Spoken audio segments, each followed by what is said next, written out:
Thank you for being here today.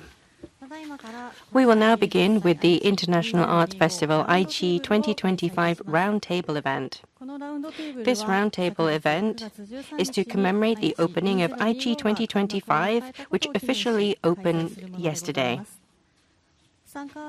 Participating artists will be taken to the stage to talk together. We'll be communicating that conversation to all of you. Today, we will have part 1, part 2, so we have a 2 split in our roundtable. We begin with the Research in Aichi theme for part 1, and in part 2, we're going to be covering the theme in each land. I'll now like to hand over to Cho-san, who will be the moderator for part 1. Cho-san, the floor is yours. Hello everyone. I'm a curatorial advisor. My name is Cho. Today, it's a Sunday. It's a busy day for everyone. And I'm very grateful for you all being here despite that.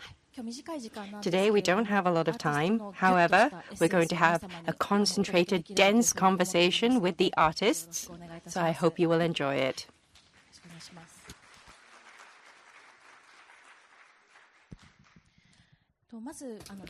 First of all, in part 1, we have our theme, which is Research in Aichi.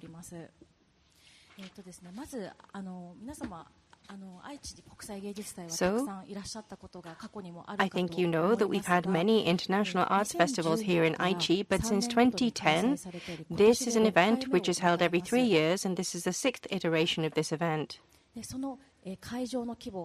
So, if you look at the scale of the venue, the scale of the number of artists, this is the largest such event in Japan. And every time, on average, we have between 80 to 90 artists participating. The purpose of holding this festival is to look at the arts and culture development in the world and contribute to that process, and to look at spreading contemporary art, doing education about contemporary art, to have a greater penetration into daily lives. And finally, and this is the most important thing, which is most closely linked to part 1 of this roundtable, is to look at arts and culture activity becoming more proactive to be able to make communities more attractive. So these are the 3 reasons for holding this event. So, Aichi 2025, a key feature is that in 2022, one time ago, it was during the COVID pandemic, so it was not possible for many of the artists to travel to Japan.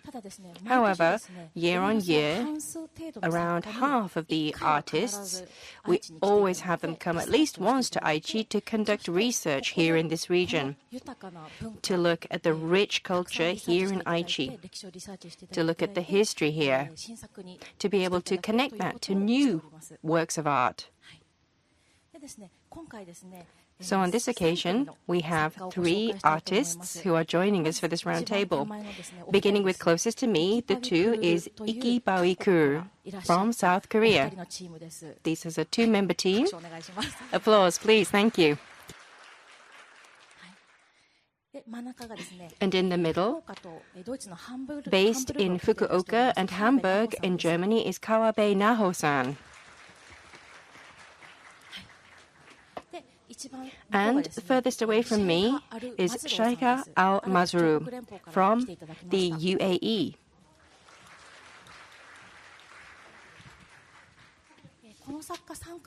These 3 artists have worked here in Aichi conducting research to create brand new pieces of work based on that research. I'm going to be giving 10 minutes to each of the artists, and they're going to be telling us about their new work for this festival. I hope you'll enjoy what they present. Beginning with ikkibawiKrrr, Jo-san and Kim-san. The floor is yours. Hello, my name is Gyeol from ikkibawiKrrr. I'm Jieun, also ikkibawiKrrr. Yeah. We want to say our experience in the Aichi, Toyota City near here, but it's kind of 1 hour by car. luckily we had a friends of friends who live in the Toyota city, and he is also a Chinese Korean third generations. So he led us to the Toyota city. So this is the photo of the front of the Kisaten. Kisaten is a very old cafe. Normally they started 1940, and the master of Kisatens ran with the regular guests for a long time. So when we visit the Kisaten, we met so many old people and old stuff, which is related their relationships and the history each other's. So when we think about the Japan in advance, the people keep the old ones like a tradition as well, and keep that ones in the present. So we also miss several kinds like that, even if we live in the city in Seoul. So we want to visit there frequently. That's why we realized that the missing one that we missed. So the old when we visit the Kisaten, they open so earlier times around 6 a.m. So they had so many regular people, and they knew each other, and they also gave us like a very warm heart. So we wanted to show, we thought the Kisaten as a village, kinds like that. So normally nowadays when we visit the cafe, we just pay the money and get the coffee. And then there's just only the interior surround the cafe with things. But when we visit the Kisaten, there are so many stories that we can hear from the master. And then even if we forgot the name of Kisaten, we remind some character of each Kisaten. So this is one of the Kisatens, Kamui. So the Kamui is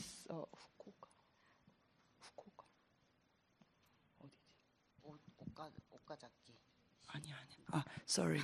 So let's sorry.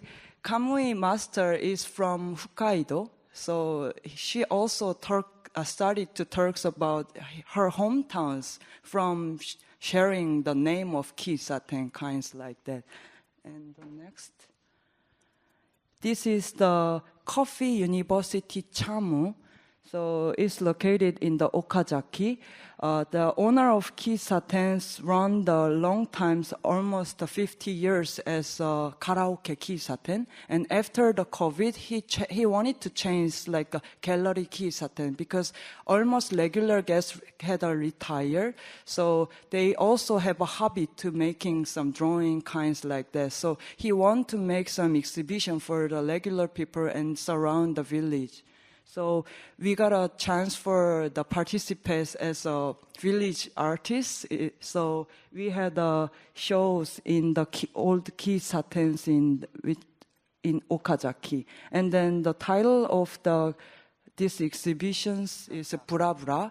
It's kind of like working slowly and enjoying the road between the village. So we hope our exhibitions in the Kisaten is also one of the part of the village behaving like that. Yeah. This one. And the next. Yeah.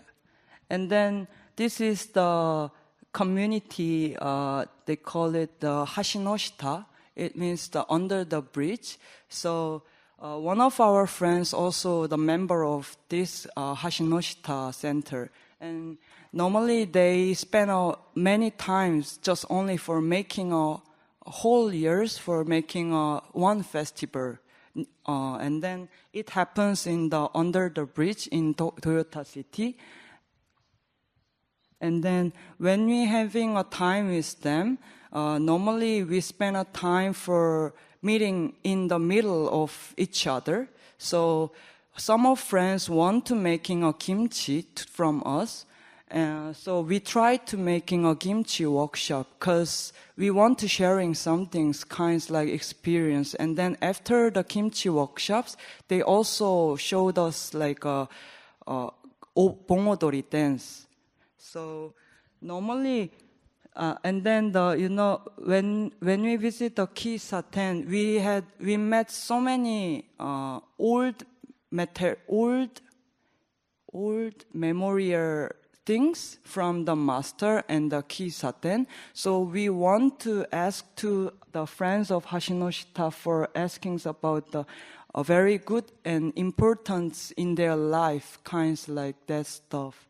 So we tried to open the doors, kinds of, not just only the rear door, it's kinds of like a mind door or the thinking door, because nowadays we think even if we close through the SNS or everything is globalizing, but we felt it's more farther than before. So we wanted to make a real meetings kind. So from these workshops, we made each mask together, and then we asked to the friends of Hashinoshita member. He run the punk band in there.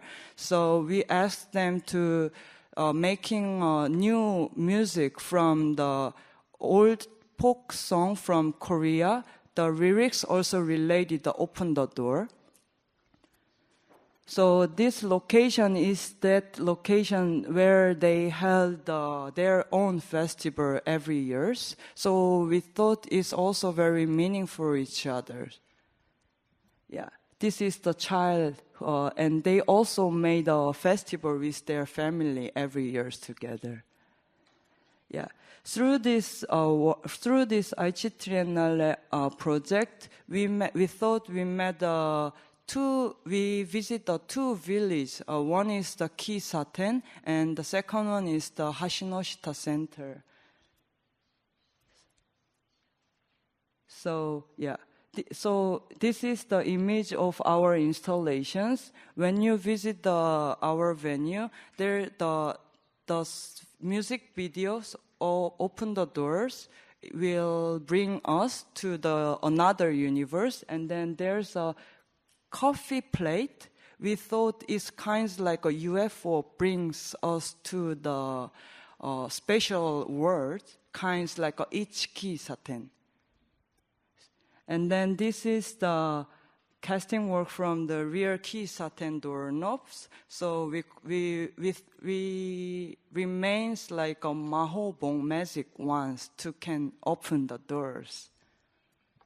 So we hope we can go to another village. Each village kinds like having a warm heart that we felt in each Kisaten.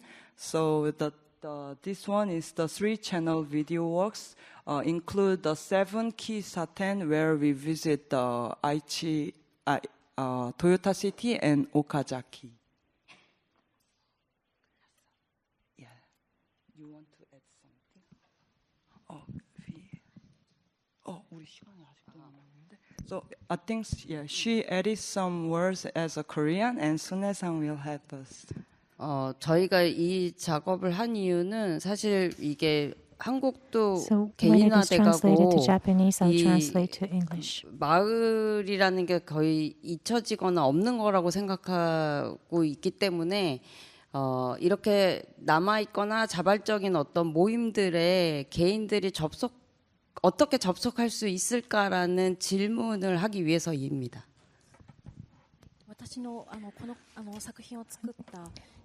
For this reason or the purpose that I created this artwork is that in South Korea, in our community as well, we see a lot of individualism being enhanced, and therefore we're forgetting this concept of a village or this place as a village. So when I went to this Kisaten or a cafe, we were reminded of the community that had been forgotten, and in order to bring it back, we created this artwork. 트리에날레 작품뿐만 아니라 올해 저희의 주제가 사실 마을이었는데요. 그 다른 작업들은 잊혀진 마을들을 찾아보는 것이었다면 사실 아이치 트리에날레에서는 여기에 계속 모이고 있는 마을들을 발견할 수 있어서 매우 기뻤습니다.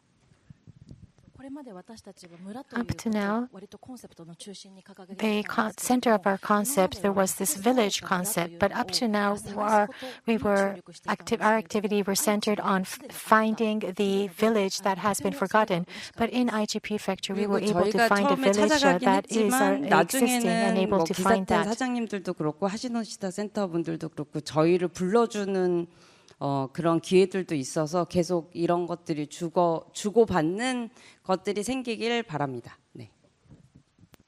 And the Hashinoshita Center people, we are continuing to have communication, and I think the relationship we have is to be able to provide and give us, and we have this eye-to-eye relationship, and that makes me happy. Thank you.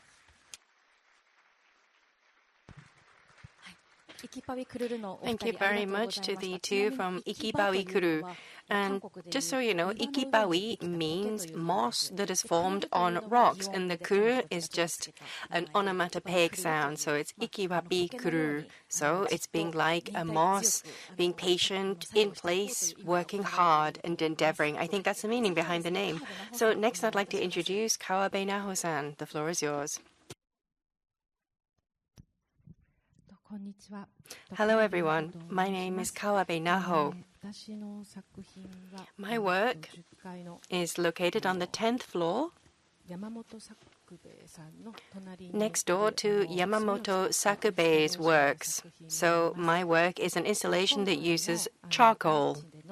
Here, in terms of the research in Aichi, that's what I've been asked to talk about. But first of all, why is it that I produce this kind of work? I want to just briefly touch upon that to look at what I've created in the past. I think it's better to begin there because it'll probably make more sense. So let me talk a little bit about the charcoal-based installations that I've done in the past. Very quickly, I'm going to run through these. I have a few photographs. So first of all, on screen right now, this is a work which was installed in Hamburg in Germany. This was a solo exhibition and a work that I had there. So from above, suspended, this is called this red and white barrier tape, I guess you'd call it. In Germany, it's this placed in places that you must not access. So this was suspended from above, and it's actually moving on a motor. So during the period of the exhibition, it breaks the charcoal and forms new lines. That was the installation that I created. As you can see from here, on the 10th floor in this building, it's not fixed. The floor has charcoal on it. If you touch it, it breaks.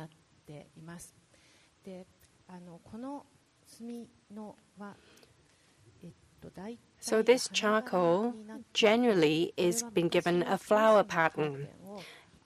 If you think about old lace curtains, that's the pattern that I've used. So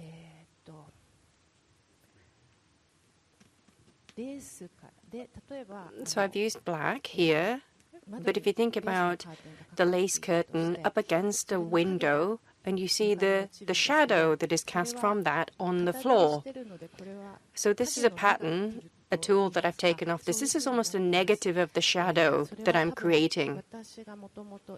I think when I worked in media and video, I looked at light, I looked at black and white pictures. I could see how that would create a negative, how the light burns on. So that was the first kind of installation that I worked on. Using charcoal in my installations is something that I've been doing for quite a long time now. The material of charcoal is something through which I feel I can say or express a lot. So for many years, I've done a lot of research around charcoal to create my works, and not just installation works, objects, or, for example, printed pamphlets and booklets are also things that I have produced.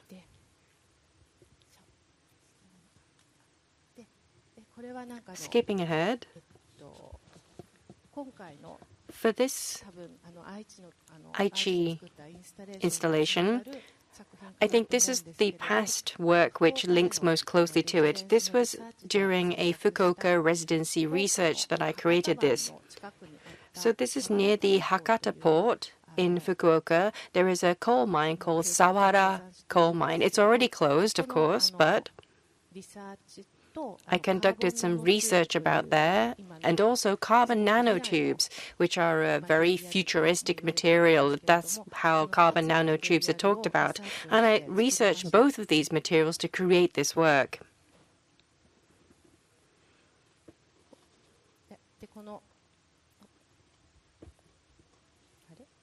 I'm sorry, excuse me. So the Sawara mine was near the sea. So the slag heap from the colliery was being used as landfill for the port, so it no longer exists. But the coal mine slag heap from there, where it used to be, there was coal, and there was also this grog that was still located from there, and I included those in my installation. So that's what I did back then. So why? I've worked with charcoal for such a long time. I've always been interested in it. But in 2022, I conducted a piece of research. After World War II, right after the end of World War II, there was an agreement reached between West Germany and Japan. This is in the Ruhr region of Germany. There were 430 Japanese people who went to work in the coal mines of the Ruhr region in Germany, and I did some research about this. I spoke and conducted interviews with people still in Germany and produced a booklet. From there, I looked at charcoal and coal, looking at what is the basis of our current society, what modernized our society today. And I wanted to tie that with my charcoal to create a work. That's how I've progressed. That has led to this Aichi 2025 work that I have created for this exhibition. So that's the history. This is some of the research that I conducted back then about those Japanese mining laborers. This was an exhibition about that research.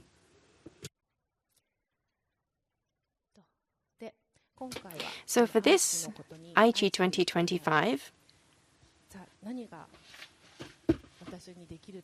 I wondered, what could I do? So I looked at the city of Seto.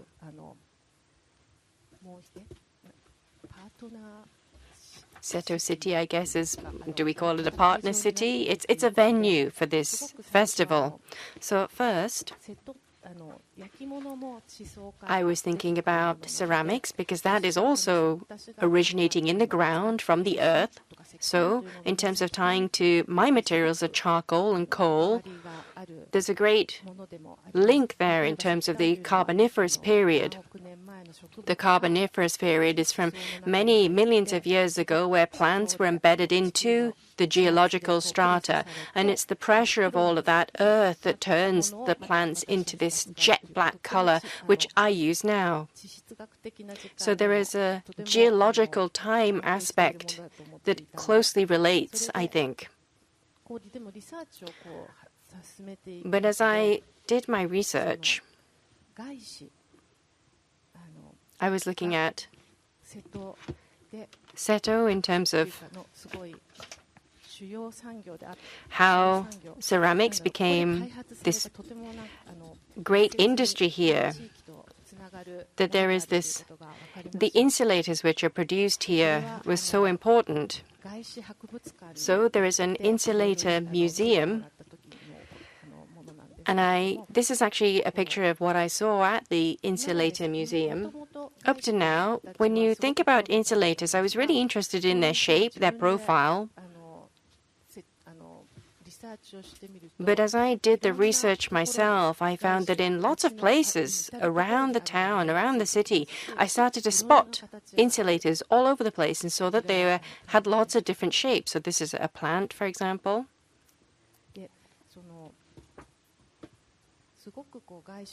So I was looking at insulators, and they are really strong ceramic. So our civilization, the time for our civilization becoming part of the geology and geological time, perhaps insulators will remain in their original form in that geological strata. That was a thought that I had. So it so happens that insulators are surprisingly close in shape to plates. So the development of insulators and Japan exporting ceramics to the world, I found that there was this deep connection between those two.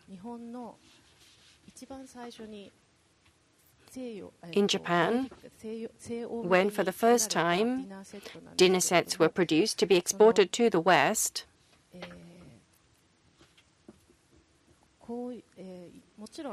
of course, up until then, the city of Seto has produced Seto mono ceramics, but this was a factory creating pure white ceramics, and this was very difficult. There was a lot of trial and error, and at the same time, insulators were also being technologically developed. This was happening simultaneously. So this was happening in parallel. This was a history that I learned about. So with that research, I came up with this installation for this exhibition. So the photo I do not have is one of the entire installation, but I hope that you will take a look at it. My installation includes real insulators as well as plates which look as if they are part of the insulator. It's all mixed together in the installation. So amongst the insulators, which include plates, I don't know how to describe this, but I worked with the company that originally produced this. I looked at the set plates that they produced back in the day, and I mixed them together in the installation. So my installation for Aichi includes, in the details, references to the modernization of Aichi Prefecture. I've scattered those in. So I hope that you can all read into this in many and different ways. I'm sorry that I can't really bring this to a neat conclusion, but with that, I'd like to conclude my presentation. Thank you.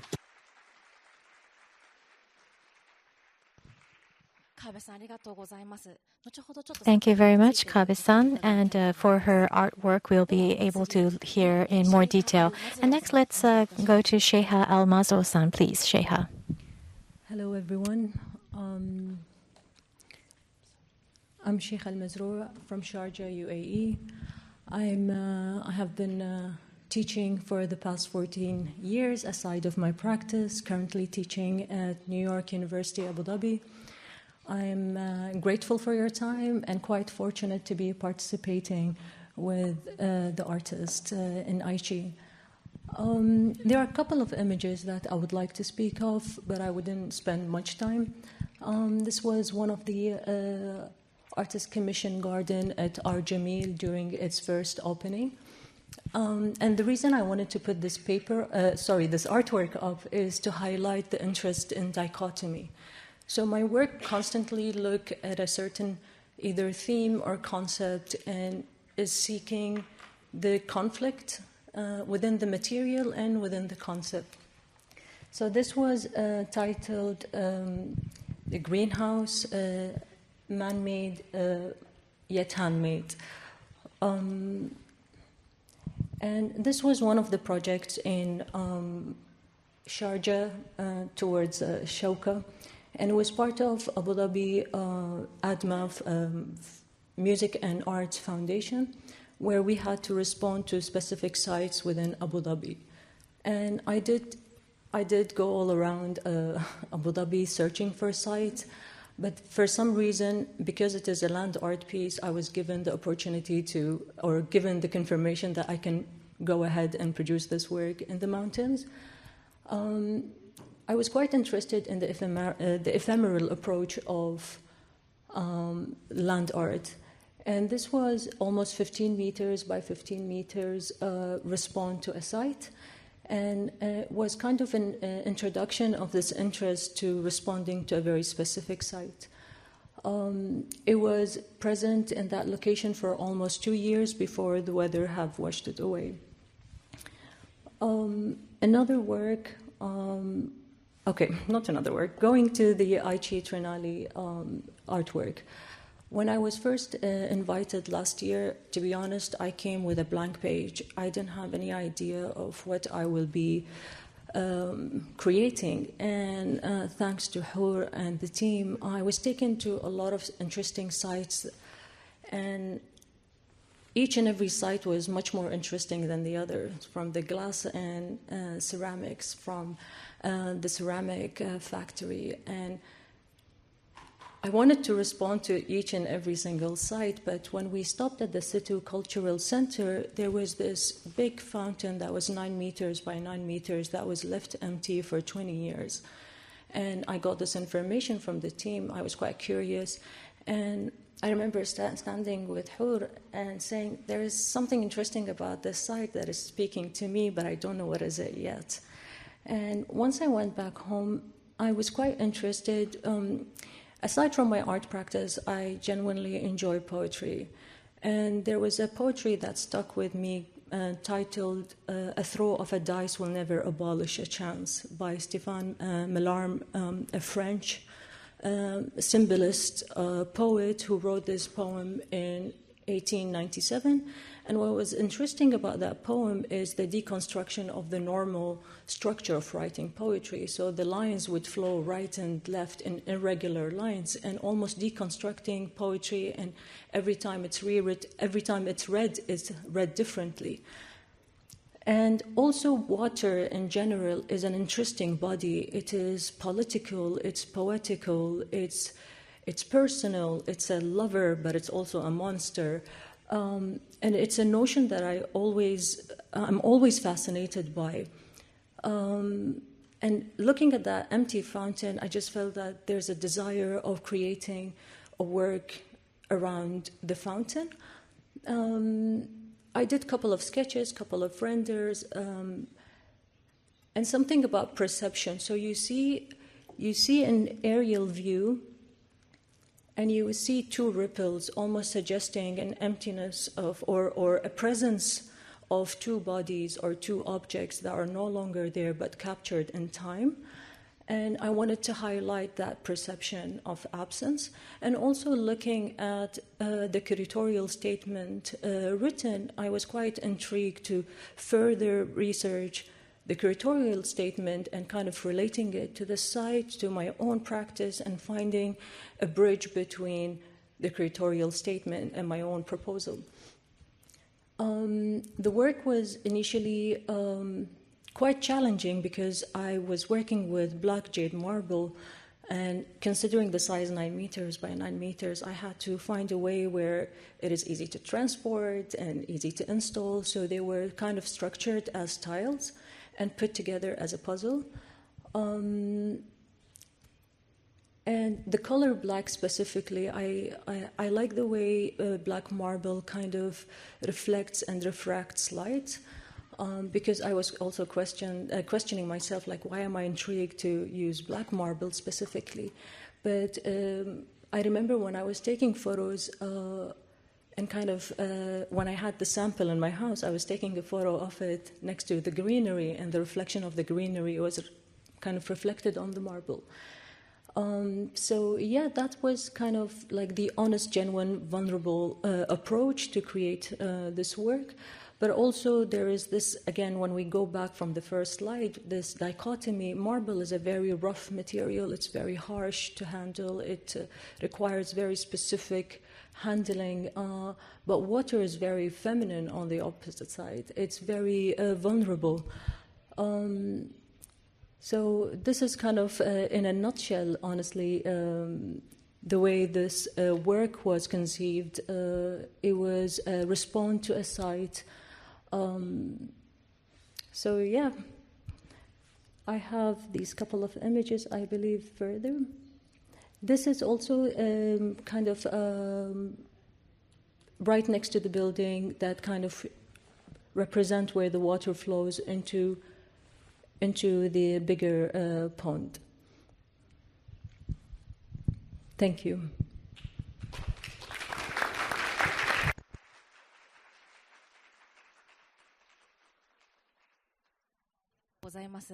Thank you very much. What we'd now like to do is begin the discussion portion. So from myself, I have prepared 2 questions for the 3 artists. Those answers, once we get them, I'd like to get some comments on those from Artistic Director Hoor. So talking about research-based work, since that has been incorporated into contemporary art, it's actually been quite recent. It hasn't been very long. And artists don't just create things which have shapes and sculpts, but artists talk about society and history. There's a variety of different researches and approaches and thoughts, and that research is the basis for creating artworks. I think in the last 40, 50 years, that's become a very active part of the art world. So when we talk about research-based works, you imagine there's lots of documents or lots of visuals or film or media. That's the traditional way of doing it. But for these 3 artists, I think what's common between them is that the output visual is exceptionally beautiful. I think that is a common point. So I think there is a linguistic element which has been removed. It's been taken out of those presentations. It's the power of the visual which demonstrates and speaks to the research on Aichi, showing the topography and the landscape of Aichi. That's how I feel. So I have 2 questions. My first question is that creating all of these many new works in a very short period of time, a very vast amount of things had to be researched. You had to meet many people, read many documents. So from all of that to these 3 artists, I'd like to hear about their visual in their artists. How did they make the leap to the work? How do you get to the visual from everything that you did? That's what I'd like to hear about. Why is it that communities, kisaten, cafes, dance and masks? Why did you come to charcoal and insulators? Why did you come from water to the Seto culture and history? Why did that lead to water? And why did you then work with marble? This is what I want to hear about in more detail. My other question is to looking at that extensive research. What did you take out? What did you eliminate from that vast research? You eliminate this, get rid of that, and you end up with what we have in front of us in terms of the work. So what is it that remains in your heart? What is it that stays really crucial to you? And you eliminated many things. But presumably, the research you did in Aichi could be potential for you to create future work. So I'd like to hear about that potential for the future at the same time. So, if you do not mind, I would like to see if somebody would like to take that question. Maybe the 2 from ikkibawi could talk to this.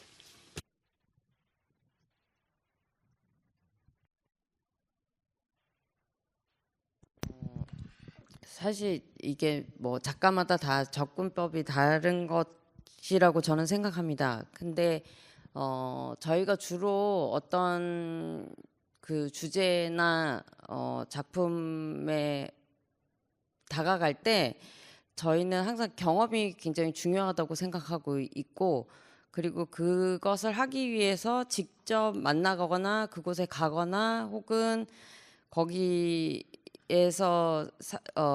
거기서 부딪히는 것들을 계속 되새기는 일들을 먼저 합니다.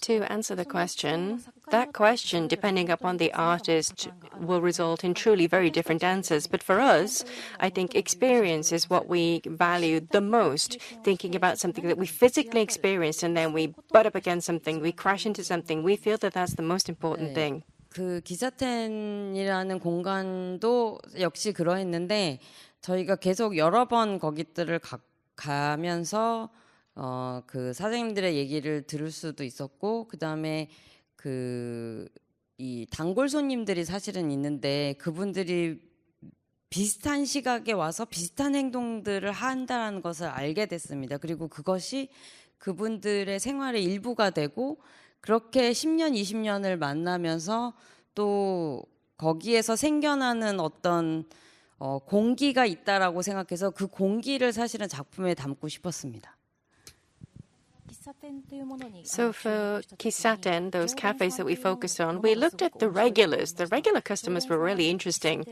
Regulars would go to the Kisaten, they'd all gather at the same time, and there's this atmosphere they're all shared, and there's this slow passage of time. So it's almost part of their livelihoods, and it lasts over 10 years, 20 years. That time is something that I had a great deal of interest in. 그리고 그 오래된 물건들 역시 그분들이 처음 시작했을 때부터 혹은 누구한테 선물 받거나 누구한테 거기서 이제 시작할 때부터 있었거나 이런 굉장히 오래된 물건들이었는데 그 오래된 물건들에는 물론 사연도 있지만 그 시대를 보여주는 어떤 특징들이 있었습니다. 근데 저희가 그것을 가면으로 만든 이유는 그런 물건들이 어떤 곳으로 안내하는 안내자 역할을 한다는 생각이 들어서 사실 마스크로 만들고 저희가 이 커뮤니티하고 춤을 출 때도 사용하기도 했었는데요.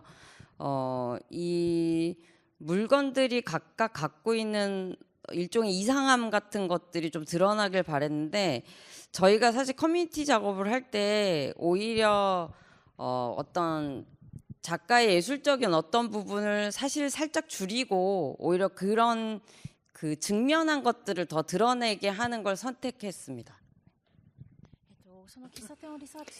As we research the Kisaten cafes, what's really left a strong impression on me is how there's so much old things, ancient things. Inside the room, there are all these old or historical items. And if you look at those individual pieces, they're really characteristic of the periods that they were produced in. It's almost like they invite you into that period of time. They were almost like guides into those time periods. So for us, we were looking at these small pieces, these displayed objects, and it's almost like a mask. We looked at putting a mask on to create a work that you dance wearing the masks, and those older items, choosing those older things and putting them into an artistic work is something that for us, I think in terms of our creativity, we kind of had to minimize our creativity. We had to focus instead upon the characteristics and the features, the personality of the Kisaten. That's what we chose to do. And maybe we can ask Hoor-san a comment about their work, ikkibawiKrrr. Thank you for that presentation. When I invited you, I really wanted you to work with communities because you do that so well, and the way you engage with people, you are able to gain their trust, be part of their community, and these kind of projects always take time. For any festival. These are not kind of quick projects. You can't jump in. So I'm really grateful for the time that you spent to make this happen. And I know that a lot of your projects also are continued relationships and discussions. Can you tell us any interesting stories that connect to your work? For example, I know maybe some people don't know that the lamp that's in the installation is part of a specific Kisaten and some of the stories around that place. There was so many stories actually, but I want to share the two stories. Actually, you can see the lamps, old lamps in our venue. One of the Kisatens, which involve also the 3-channel video, is located in Okazaki, and name of Kisaten is Hiro.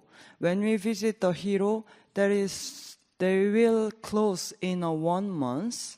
Unfortunately, the building of that Kisaten will developing, so they need to stop. And they already spent almost for over the 45 years, but they decide to stop everything because the master and the okasangs also already old.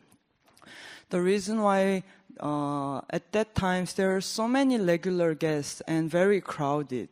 And even if they allow the working with us and we are being there, they really want to hope the regular guests will enjoy the times more than the new guests.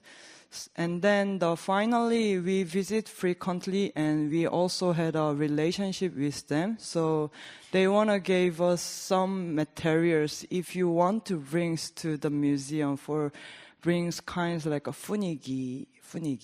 So, and then the other memorial things is one of the Kisaten master told us like he believed a pyramid power. So we can see a lot of pyramid shape in that Kisaten. And he told the reason why we allowed your shooting in here because nowadays the people just believe visual things, but I think artists is the very few people who believed in visual things. So he's also the same way for believing the pyramid power, like invisible things. So I want to share this experience, kind of.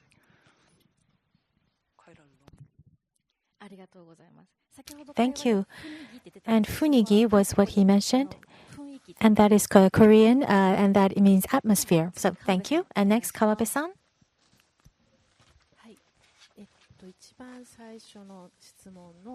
So for your first question about the research, about my research, for myself, I'm a person who doesn't set a goal when I begin my research. Therefore, after doing the research, I sometimes will end where I didn't think about before, and that's what I enjoy, and that's why I start research without deciding on a specific goal.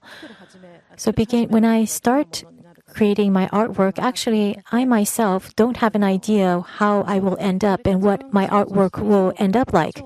Then, when I'm able to go over my own expectations, then I think that will be a barometer to tell that I have succeeded in my research. And about your second question, what I got rid of or what I scraped off as I was creating my artwork, I was thinking about that for a while, and things that I think that I didn't remove anything out on my out. And the reason I say that is because for what I researched, there will be certain areas that I will emphasize and then have a lesser weight on.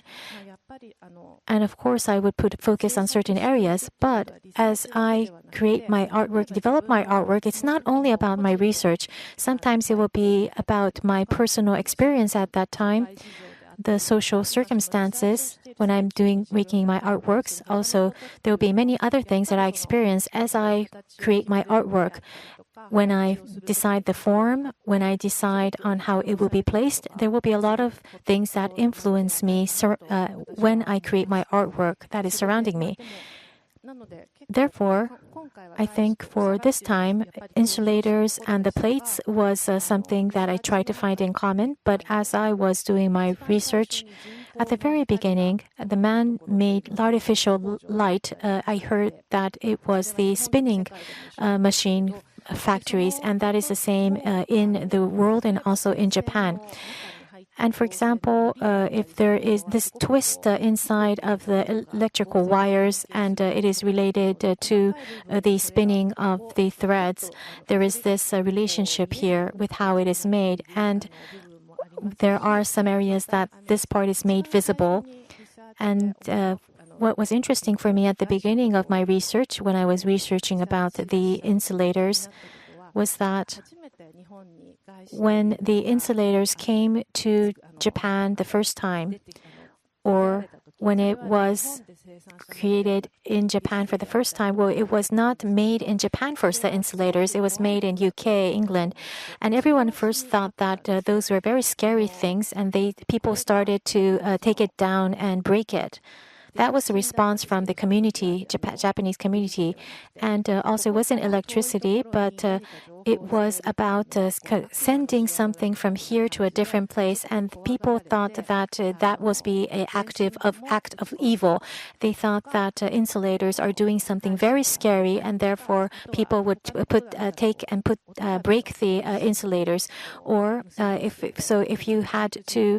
if you wanted to send telegraphs, that was where it was used for. The insulators were used initially in Japan, but people thought that they could attach their mails and physical mails, and then the insulator will send it. So, from a format perspective, there was this. I think the organic form was reflecting these kinds of stories. Thank you, and Furu-san. Thank you for that, and thank you for a beautiful installation. I wanted to get your opinion about the relation with having your work next to Sakube-san's work and the history of coal mining, but also the performance that we'll see in October with Olta, and looking at the multi-layered and complex history of mining and coal mining with Korean coal miners. You speak about Japanese coal miners in Germany. Do you think there's more work or research that you might be interested in, or do you find that the public maybe could make some connections through these works in the exhibition? I'd like to hear your thoughts. Yes, thank you. I think this time there's work next to me which features coal mining. It makes me very happy. It's a wonderful thing that has been done, that I'm next to Sakube-san in the exhibit is for me personally highly meaningful.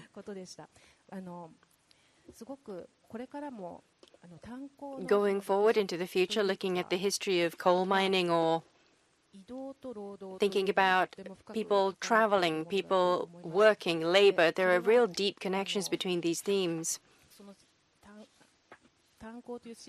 When you think about the system of coal mining, which used to require vast amounts of labor, that it was really hard labor, that I think very much links to modern days, looking at Japan now, and not just Japan, but for example in Germany, where I'm also based, looking at immigrant workers, migrant laborers.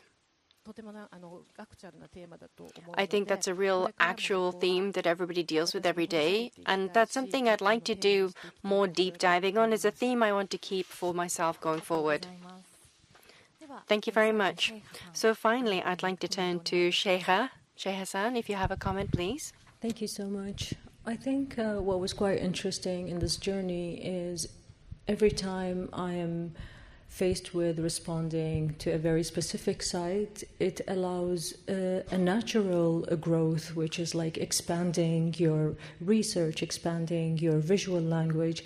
And I believe it really, I've been working with marble in the past, but I've never worked in marble in almost a two-dimensional surface. So I think it was really quite interesting to see that sculptural language development in that sense, but also allowing myself to embrace the personal, because I tend to create works that are extremely formal and abstract. I've been always shying away from allowing the personal narratives within the work. And I think, I felt like I own it. There's an ownership of allowing the personal narrative and not necessarily shying away from it.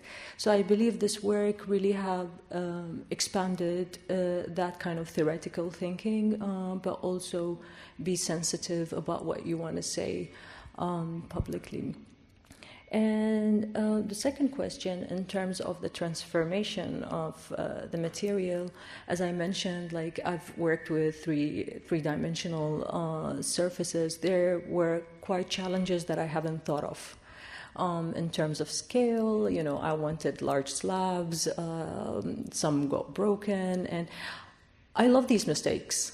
And I think we learn from falling and we learn from mistakes. And I would like to rather, instead of looking at an aesthetical, pleasing visual, I like to always stage these failures, and we only learn from these failing attempts.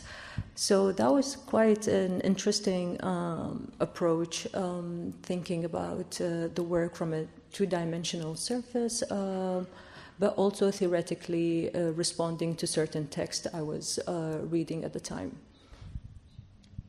Thank you. Thank you very much. Artistic Thank Director you, Hoor. Shaikha. I think something you didn't mention is the lot of the visits that we did. We went to quite a few factories, and you're interested in thinking about tiles and how tiles relate. I think you visited the Tile Museum as well, and the factory that we visited. So this idea of tiles connecting to Seto City, I think, made it also really something that made a connection to the history of the place. I also wanted to get your thoughts also, as you said, working on that large scale, because it's a quite ambitious installation with not a lot of time. So how was the process in trying to figure out the right kind of shapes? Because you could see a little bit in the pictures, but the ripples that are in the pond, there are these 3 ripples that you could see. I'd like you to explain a little bit more about the process. Thank you. I was really, really fascinated by the ceramic factory, and when I stumbled upon the samples that were on the wall and was told that these are all natural colors, like I got a little bit fixated that these are the natural earth colors that I want to work with. But I think because it was after visiting the Seto Cultural Center, I had to respond to the site and understand also the sensitivity of the material. Ceramics is a very beautiful material that you can sculpt in any shape or form, but also the fragility of it comes into the picture.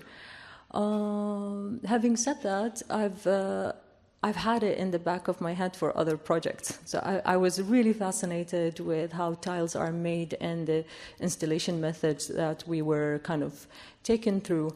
And I've had all of these images for maybe future projects because it's wonderful.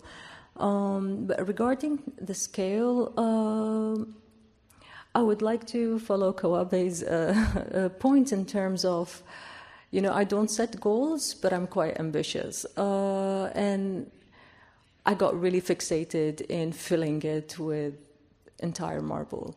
It was pretty challenging. And I think after coming for the site visit, I figured that I've got 9 months and this project has to take place. And I kind of thoroughly studied fabrication to shipping and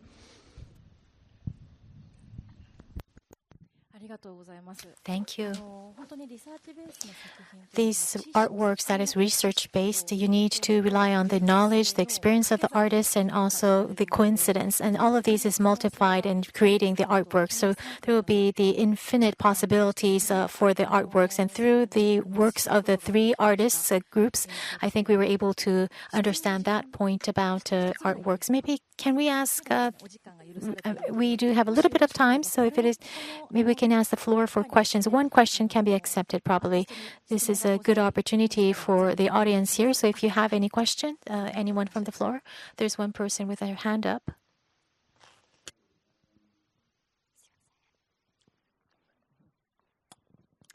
Thank you so much. I love all of your work, but I have just a question for Shaikha.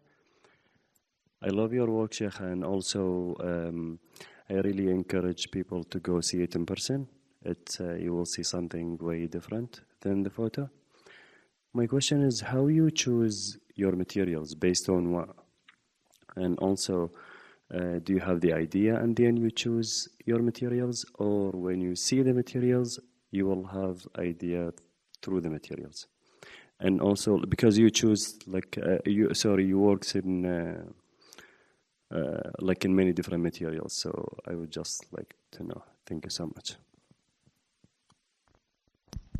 Thank you for your question. I'm a very hungry person for knowledge. So I spend a lot of time trying to master certain materials in terms of like metal, marble, resin. I work with paper, and I get so kind of fixated in terms of like figuring out how to, weld, and would spend time welding because I enjoy the process. In terms of this, I really had to understand the sensitivity of public sculpture and the expectations of, viewers and durability and weather. I mean, if anything, the weather and the rain yesterday enhanced the piece. So I kind of had to be, for this very specific work, listen to the site and respond with a material that can withstand the climate. I tend to work with prototypes, and I believe these prototypes, when I've got these ideas, I would work with paper, cut the paper up, create models, try to understand it in a smaller scale. Or if I was using the material itself, I would still work with a smaller scale. And the research of the material kind of starts to develop through these sample studies. As a sculptor, there's an infinite material that one can explore. I think what kind of suits the concept best is the way I go about it.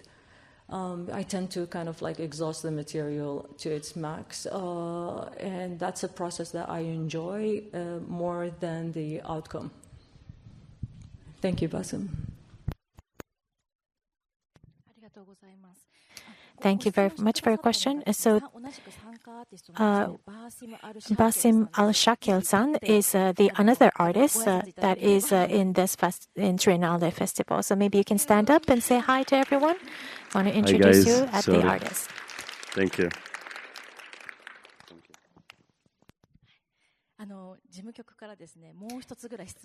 And the Secretariat has said that has allowed me to ask another question, take another question. Maybe one more person. We were able to receive your question, or is everyone okay? I don't see any hands up. So maybe we can end here. Are we okay? Well, I guess after this session ends, the artists will still be in this room for a while. So if you would like to talk to them, you'll have an opportunity to do so.